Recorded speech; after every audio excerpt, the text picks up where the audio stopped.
Song of Songs, chapter 2 and verse 4. అతడు నన్ను విందుశాలకు తోడుకొని పోయెను. ఎక్కడికి తోడుకొని పోయాడట? విందుశాలకు. అతడు నన్ను విందుశాలకు తోడుకొని పోయెను, నా మీద ప్రేమను ధ్వజముగా ఎత్తెను. He brought me to the banqueting house. దేవుడు నన్ను విందుశాలకు తోడుకుని పోయాడు. షూలమ్మితి చెబుతా ఉంది తన ప్రియుడు తను ఎక్కడ తోడుకుని పోయాడో. మరి అంతకుముందు ఆమె పరిస్థితి ఎలా ఉంది? అంతకుముందు ఆ స్థితి ఎలా ఉంది? నేను నల్లని దానని చిన్న చూపులు చూడకండి, నేను ఎండ తగిలిన దానను అన్నది. చెప్పండి, షూలమ్మితికి ఏం తగిలిందట? ఎండ తగిలిందట. ఎండలో ఎక్కువగా పనిచేసేవారు సర్వసాధారణంగా నల్లబడతారు. ఇళ్లల్లో ఉన్నవాళ్ళు లేదా ఇంటి పొట్టున నీడ పొట్టున ఉన్నవాళ్ళు ఆ ఎండ ప్రభావానికి దూరంగా ఉంటారు కాబట్టి ఒకవేళ దేహములు కొంచెం కళగా ఉండొచ్చేమో. శాస్త్రవేత్తలు కూడా చెబుతున్నారు, ఎండలో ప్రయాణం చేయడం వల్ల మన దేహంలో మెలటోనిన్ అనే ఒక హార్మోన్ రిలీజ్ అయిపోద్ది. ఆ ఎండ నుండి మన దేహాన్ని కాపాడేయాలని ఆ హార్మోన్ ఎక్కువ రిలీజ్ అయిపోతే అది రిలీజ్ అయిపోయిన చోట బ్లాక్ కలర్ బ్లాక్ స్పాట్స్ వచ్చేస్తారు, మెలటోనిన్ అనే హార్మోన్. అందును బట్టి ఎండలో పనిచేసే వాళ్ళు చూసారా, పిగ్మెంటేషన్ అంటారు, ముఖం అంతా కూడా నల్లబడిపోతాడు, చేతులు నల్లబడిపోతూ ఉంటాయి. ఎందుకోసం అంటే ఆ లోపల ఉన్న హార్మోను అయ్యో వీళ్ళని కాపాడాలని చెప్పి ఎక్కువ రిలీజ్ అయిపోయి అది బ్లాక్ కలర్గా ఫామ్ అయిపోతూ ఉంటుంది. అందును బట్టి ఎండల్లో తిరిగేవారు కొంచెం నల్లబడతారు. ఏమంటుంది? నేను ఎండ తగిలిన దానను కాబట్టి నేను నల్లగా ఉన్నానని చెప్పి ఎవరు నన్ను చిన్న చూపులో చూడకండి. ఒకప్పుడు షూలమ్మితి ఎండలో తిరిగేసింది. బైబిల్ గ్రంథంలో ఎండ అనేది పాపానికి సాదృశ్యం, లోక సంబంధమైన జీవితానికి సాదృశ్యం. మనం కూడా లోకంలో తిరిగి ఆధ్యాత్మికంగా ఎలా అయిపోయాం? మనందరం నల్లగా అయిపోయాం. విలాపవాక్యంలో ఉంటుంది, మేలిమి బంగారుతో పోల్చదగిన సియోను ప్రియకుమారులు ఎట్లు కుమ్మరివాడు చేసిన మంటి కొండలుగా మారిపోయారు అన్నాడు. అంటే దేవుడు మనల్ని కలుగు చేసినప్పుడు దివ్య వర్చస్సుతో దేవుడు మనల్ని కలుగు చేశాడు. మేలిమి బంగారుతో పోల్చదగిన ఛాయ మనలో ఉండేదట. కానీ ఎప్పుడైతే మనం దేవుని దూరంగా జీవిస్తున్నామో, పాపాన్ని ప్రేమిస్తున్నామో, అవిధేయతను ప్రేమిస్తున్నామో, మనము కుమ్మరి వాడు చేసిన మంటి కొండల్లా మారిపోయాడు, నల్లగా మారిపోయాం. పాపం మనిషి రూపాన్ని మార్చేసింది, ఆధ్యాత్మిక అనుభవాలను ఛిద్రం చేసేసింది. ఒకప్పుడు షూలమ్మితి ఎండలో తిరిగి నల్లగా అయిపోయింది. కానీ ఎప్పుడైతే తన జీవితాన్ని తన ప్రియునికి అప్పగించిందో ఆ ప్రియుడు ఇప్పుడు ఎక్కడ తీసుకొచ్చాడట? స్తోత్రం చెప్పండి, హల్లెలూయా. అతడు నన్ను చెప్పండి ఏ శాలకు తీసుకొచ్చాడు? ఆయన విందుశాల. ఇది మరణశాల కాదు, ఇది విందుశాల, బాంక్వెట్ హౌస్. నేను మొన్న ఈ మధ్యన టర్కీ వెళ్ళినప్పుడు అక్కడ టాప్ కాపీ అని ఒక రాజుగారి ప్యాలెస్ విజిట్ చేశాను. రాజుగారి ప్యాలెస్ ఇప్పుడు దాన్ని మ్యూజియంగా మార్చారు. ఎవరు లేరు ఇప్పుడు, రాజ కుటుంబీకులు ఎవరు లోపల లేరు. కానీ పూర్వదినాల్లో తుర్కులు పరిపాలన చేసే ఆ సమయంలో టర్కీ దేశాన్ని సుల్తాన్ సులైమాన్ అనబడే వ్యక్తి, అతని కొడుకులందరూ కూడా పరిపాలన చేస్తుండేవారు. వారందరూ కూడా పరిపాలన చేసేటప్పుడు టర్కీ దేశంలో ఇస్తాన్బుల్లో పెద్ద ప్యాలెస్ ఉంది వాళ్ళకి. ఆ ప్యాలెస్ ఈ రోజున మ్యూజియంగా మార్చి లోపల అందరినీ కూడా తీసుకెళ్ళి చూపిస్తూ ఉన్నారు. నేను లోపలికి వెళ్ళిన తర్వాత మెయిన్ ఎంట్రన్స్ నుండి మరలా ఇంకో ఎంట్రన్స్కి వెళ్ళడానికి కిలోమీటర్ నడిచాం.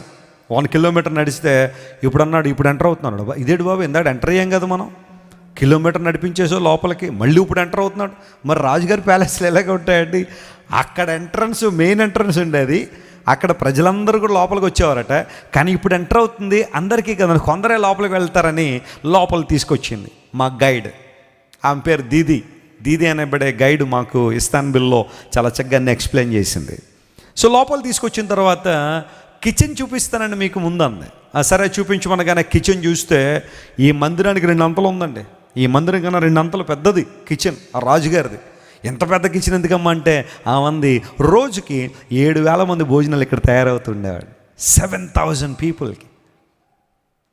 ఇప్పుడంటే మనం రోజు 3 సార్లు భోజనం చేస్తాం, కానీ పూర్వదినాల్లో 2 సార్లే భోజనాలు, ఉదయం మరియు సాయంకాలం. ఆ ఉదయం సాయంకాలం భోజనం చేయడానికి 7,000 14,000 మందికి భోజనాలు ఇక్కడ సిద్ధపరచబడుతూ ఉండేవి. రాజుగారి కంటే మరి ఓ చపాతీని 2 రొట్టెలను ఆ తర్వాత కూర పెడితే కుదరదు కదా. రోజు కూడా ఎన్ని తినగలడో ప్రపంచంలో ఏం దొరుకుతాయో, మనిషి ఏం తినగలడు అన్నీ కూడా సిద్ధం చేసేవాళ్ళట అక్కడ. అవన్నీ చూసినప్పుడు ఆ లోపల ఉపయోగించిన బాణలు, పాత్రలు ఇవన్నీ చూసినప్పుడు చాలా ఆశ్చర్యం అనిపించింది. విందుశాల.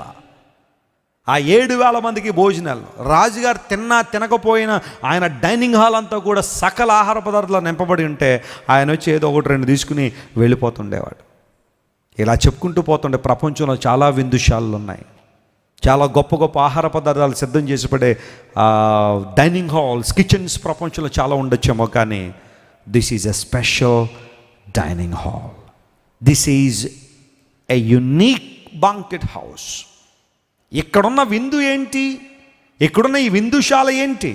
యేసు ప్రభువు వారి లోకానికి వచ్చి ఆయన జీవించిన తర్వాత సంఘాలకు ఉత్తరాలు రాస్తూ లవోదికీయ సంఘంతో ప్రభు అంటాడు, నీ హృదయం అనే తలుపు నొద్దుండి నేను ఏం చేస్తున్నానో తలుపు తట్టుతున్నాను. ఎవడైనా సరే నా స్వరం విని తలుపు తీస్తే నేను లోపలికి వచ్చి నాతో కూడా అతనితో కూడా నేను ఏం చేస్తాను? భోజనం చేస్తాను. దేవుడు తన విందులోనికి మనల్ని ఆహ్వానించేటట్ట. ఈ విందు శారీరకమైన విందు కాదు, శారీరకమైన ఆహార పదార్థాలతో నింపబడిన విందు కాదు, అంతకన్నా ఉన్నతమైన విందు. అదేనంటే ఆత్మలో ఆనందించడం. స్తోత్రం చెప్పండి, హల్లెలూయా. దేవుని రాజ్యము భోజనమును పానమును కాదు, కానీ చెప్పండి, నీతియు సమాధానము పరిశుద్ధాత్మ యందలి ఆనందం. స్తోత్రం చెప్పండి అందరూ, హల్లెలూయా. ఇప్పుడు దేవుని రాజ్యంలో విందంటే శరీర సంబంధమైన పానములు, భోజనాలు కాదు, కానీ మొట్టమొదటిగా నీతి, రెండవది సమాధానము, మూడవది పరిశుద్ధాత్మలో ఆనందించడం. Do you learn how to be happy in God's presence? దేవుని సన్నిధిలో పరిశుద్ధాత్మలో ఆనందించడం నీకు తెలుసా? నాకు తెలుసు. దేవునిలో ఆనందించడం అంటే ఏంటో నాకు తెలుసు. ఏ ఉన్నా లేకపోయినా ప్రభువులో పరవశించడం అంటే ఏంటో నాకు తెలుసు. ప్రభు యొక్క రక్షణ, ఆయన ఇచ్చిన ఆధిక్యతలు, ఆత్మ సంబంధమైన వరములు, ఫలముల ద్వారా దేవునిలో ఆనందించడం అంటే ఏంటో నేను సంపూర్ణంగా దేవునిలో నేర్చుకుంటున్నాను. పరిశుద్ధాత్మలో ఆనందించడం, దేవునిలో సంతోషించడం.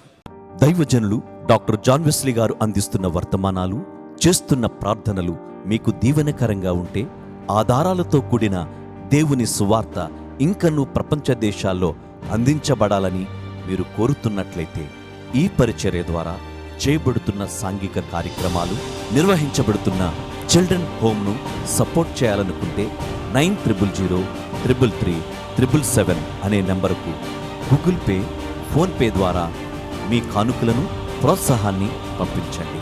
లేదా క్రింద ఉన్న డిస్క్రిప్షన్ బాక్స్లో ఉంచబడిన అకౌంట్ నెంబరుకు మీ కానుకలు పంపించండి. మీరు పంపే ప్రతి కానుక దేవుని పవిత్ర సేవలో వినియోగించబడుతుంది.